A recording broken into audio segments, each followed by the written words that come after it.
अर्थसंकल्पीय अधिवेशन 2026च्या पहिल्या दिवशी मुख्यमंत्री उपमुख्यमंत्री यांनी घेतली विधान परिषद सभापती व उपसभापतींची भेट।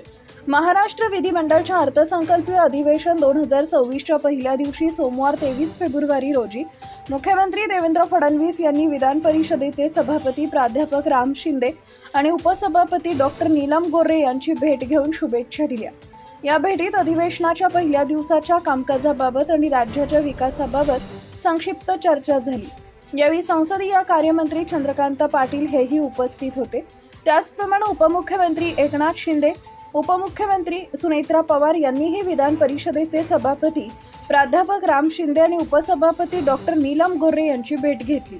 या भेटीत अधिवेशनाच्या यशस्वी कामकाजाबाबत चर्चा झाली। हे अधिवेशन 23 फेब्रुवारी ते 25 मार्च 2026 या कालावधीत चालणार असून राज्याचा अर्थसंकल्प 6 मार्च रोजी सादर होणार आहे। अधिवेशनाच्या पहिल्या दिवशी राज्यपालांचं अभिभाषण, शोक प्रस्ताव, अजित पवार यांच्या निधनाबाबत आणि इतर प्रारंभिक कामकाज पार पडले। Subscribe now and press the bell icon.